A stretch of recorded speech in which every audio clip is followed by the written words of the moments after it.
Well, let's talk about all of this now with Robert Bates, who's from the Centre for Migration Control. He's their research director. Robert, Happy New Year. Tell us about this plan from Border Force to begin seizing phones from small boat migrants. Should we have even been told about it? I mean, surely they could just say, right, we're going to slightly change the way we're doing things. We're not telling them.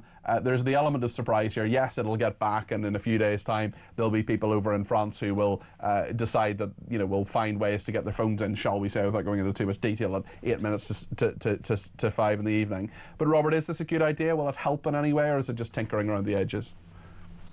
It's tinkering. It's like using a sticking plaster to deal with a broken leg. You're well, absolutely Keir right. Starmer told us sticking plaster politics was over.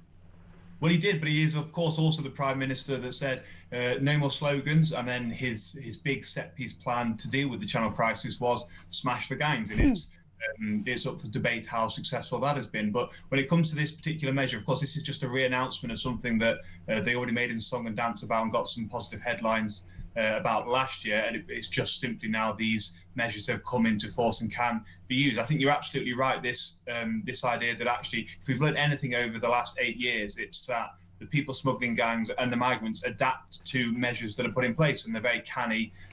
We innovate and they innovate. Say again, sorry, Peter. We innovate and they innovate. It's all about. It's exactly.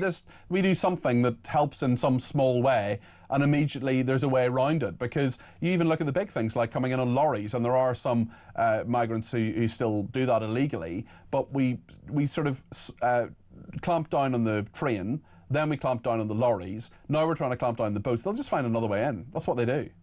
Well, that's exactly it. We're engaged in a massive game of whack-a-mole at the moment, and unfortunately, actually, these measures, you know, you could already think of workarounds, and it's undeniable that actually what will happen on the coast of France is the people smugglers will be telling those getting on the craft to either wipe their phones of any details or make sure actually that there's no way that any information can be traced back to them. So when you describe this as a gimmick, I think that it's very astute. This is nothing more than something that, yes, has got the headlines, but will it really actually address any of the fundamental problems? No, because we know what the real problem here is, that there's no strong deterrent in place that this government has introduced. It's tried desperately to get this idea of return hubs up and running with a few Balkan countries, and it's floundered. It's tried its one in, one out with France. That's floundered. We've had, you know, we've received more from France than we've been able to return, and those that we have returned, we've had several instances of individuals sneaking back into the country as well. So my New Year's sort of hope would be that the Labour government would realise that its plan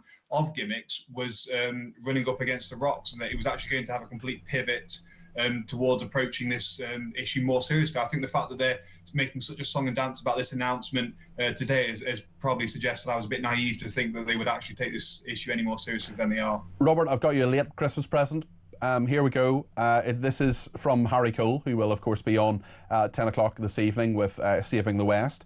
He has tweeted, I saw this the other day, sorry I was looking at my phone when you were talking there, a non-exhaustive list of Starmer's 3-word slogans and sound bites: a new leadership, under new management, security, prosperity, respect, mission-driven government, smash the gangs, as you correctly pointed out, secure at home, strong abroad, plan for change, and delivery, delivery, delivery. So there you are. Merry Christmas to you.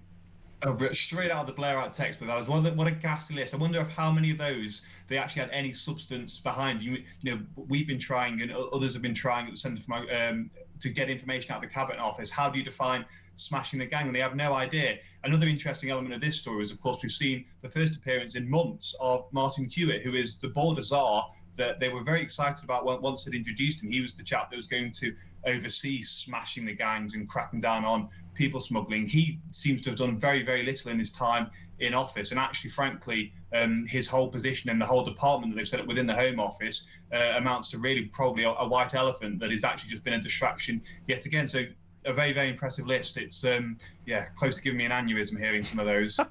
I know what you mean. Robert, listen, thank you very much for that.